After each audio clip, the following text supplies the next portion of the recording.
As Paul mentioned about the Mantis and Dennis about the echo, our lab mainly focus on molecular biology of retina development and mechanisms of various retinal cell injury and death.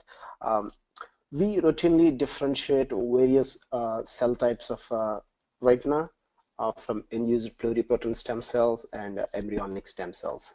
And we routinely perform a small molecule drug screening to identify the neuroprotective compounds and which eventually will be beneficial in the clinic. So today, the crux of my presentation is mainly focusing on 2 microliter qPCR reaction from our small molecule drug screen that is we achieved from the stem cell derived retinal pigment epithelial cells, and we pretty much achieved this using the Mantis and liquid echo as a liquid handling system. So just brief overview of the human eye. If you see the pink color back of the eye, this is called retina, and it's a multi-layered tissue connected by optic nerve to the brain. Of course, this, like the normal macula is a central portion of the retina, which is necessary for a sharp vision, like driving a car or reading a book, or even recognizing faces.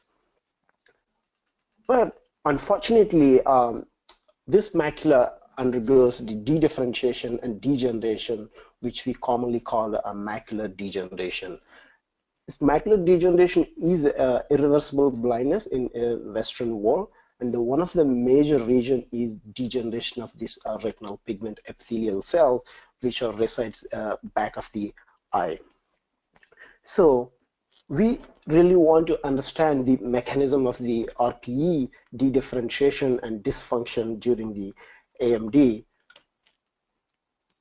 In Zach's lab, primarily I'm interested in differentiating these retinal pigment epithelial cells from stem cell derived iPS cells and embryonic stem cells.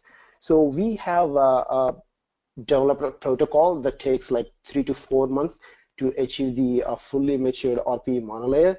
In the panel A, you could see here like the dotted cells called RPE are not fully differentiated. After 3 months, we achieve like the fully differentiated RPE monolayer that is in the panel B, and panel C and D. To confirm the RPE nature, we analyze the RPE specific markers, including RPE65 and PML17 by flow cytometric analysis. But during the disease condition, we hypothesized that these epithelial cells undergoes mesenchymal cells morphology, and this is commonly called EMT. EMT is well studied in cancer during the tumor metastasis, but it is very less studied in the retinal degenerative diseases. A lot of studies showed that EMT is a major factor that relates to the RPE dedifferentiation. So we want to understand what are the factors that inducing the EMT during the AMD, and eventually we want to inhibit the process of the EMT. So from taking an advantage of cancer EMT markers, we identified both EMT and RPE markers in stem cell derived RPE cells. To mimic the AMD-like phenotype, we treated the fully matured RPE cells with growth factor TGF-beta and TNF-alpha in iPS-derived RPE monolayers. And we quickly analyzed the different genes that relate to EMT. Those are like SNAIL, NCAD, and smooth muscle actin. They are significantly upregulated in the stem cell RPE. And if you see the RPE65 and dystrophin, those are like the key RPE factors downregulated during EMT. So we really wanted to understand what's the causes of the EMT, and we focusing on doing the small molecule drug screening.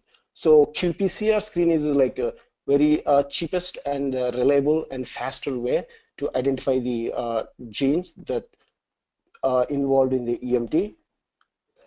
So we use this small molecule high content screening platform. So initially we treated with the kinase inhibitor library that contains 384 drug concentrations. And then after 48 hours, we treated with another dose of small molecules. And then we induced the EMT using the TGF-beta and TNF-alpha. After 24 hours, we lyse the cells and get the RNA, and then made the cDNA using again the small molecule treated samples. And this cDNA is again the miniaturized using the Mantis and Echo. The 2 microliter cDNA contains 100 nanoliters of cell lysate and 1.9 microliter of the RT buffer and water. And we achieved this in low dead volume echo plate, which is only 2 to 4 microliter of the dead volume. And then we performed RT conditions. And using this RT, we performed miniaturized 2 microliter reaction. That is like we used only 1 microliter of the so advanced master mix and 800 nanoliter of water. And then we used only 100 nanoliter of cDNA and 20 nanoliter of 100 micromolar primer by echo. And we analyzed the few RPE and EMT markers. And when we are treating with the drug, we don't have to use all these tip-based methods, but all the compounds behave differently. So with the echo, we took a great advantage of the dose response curve. So we created the different doses of the compounds using this software, and then it also does like the complete like the backfilling with your DMS4, and then it calculates EC50 and IC50 and design the plate layout, and in any well format 96, 384, even 1536. And another advantage, if you're using the multiple drug libraries, we can create the barcoding strategy so that you can use the various amounts of the drug with the different libraries.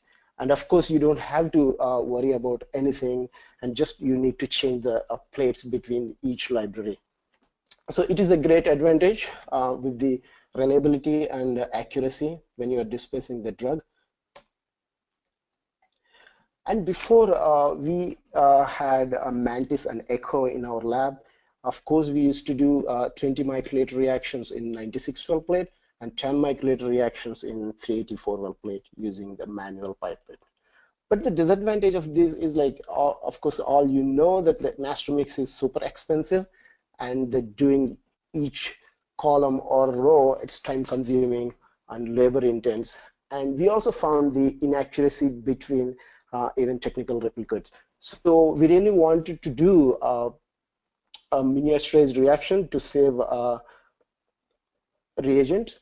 And then we started optimizing the qPCR 2 microliter reaction. So here we made a homemade cell lysis buffer, and then we treated each well in 384 well plate with different volumes of buffer, like 4 to 12 volume.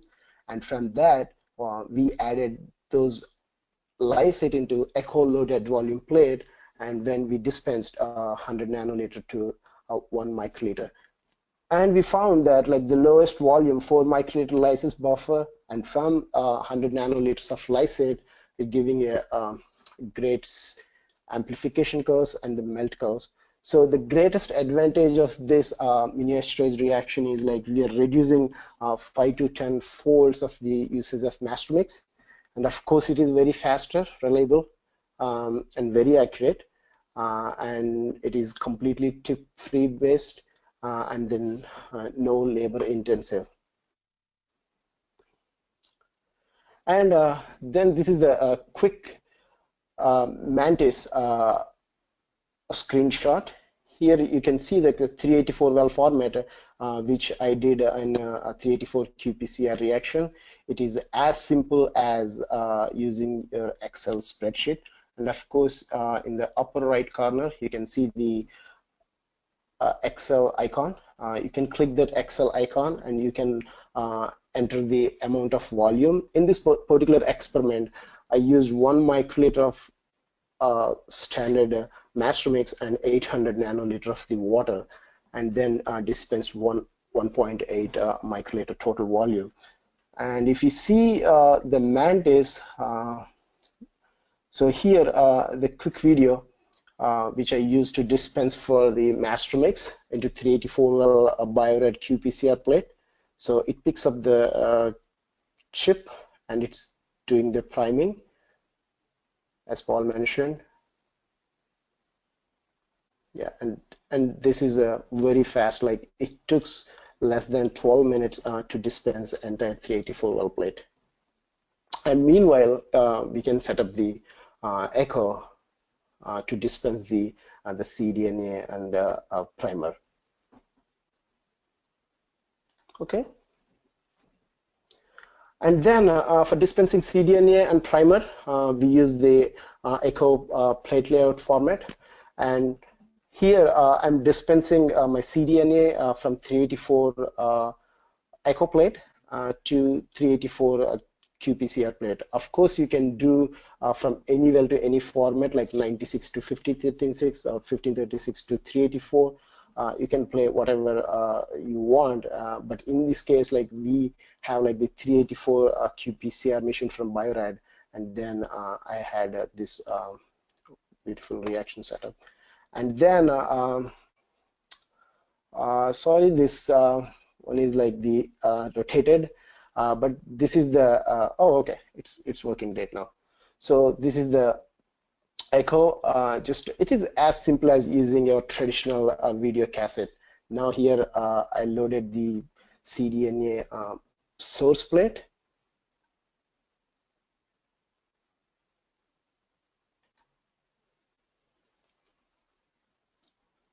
And then yeah, this is the destination platform. Here I'm loading the 384 qPCR plate.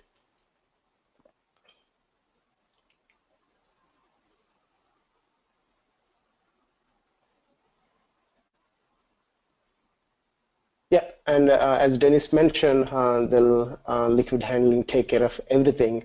All you need to do is like just loading the plate. And then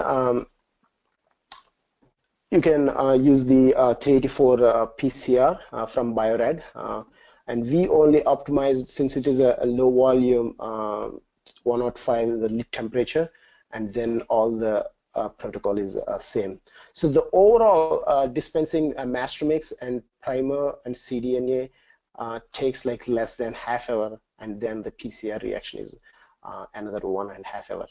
So in total, like 2 hours, like you can get the complete result of the 384 well plate PCR. And if you see some of my CT values from the drug treated samples from the RPE cells, the CT values are so tight, and even between the replicates, and then you can appreciate the melt curves between the samples. And we download the PCR data using the CFX software. You can analyze the data by using delta CT method. If you are having the multiple samples with dealing with the high content screening, I would suggest you to use like the Cubase, although it's a paid software. It works great. Basically, I always use like the more than one reference gene to take the geometric mean and then normalize the samples. And finally, I would like to show some of my data that is validated from the drug treated samples. So we treated with the TGNF, that is TGF beta and TNF alpha, to induce the EMT. The first, the black colored bar is a control without any treatment.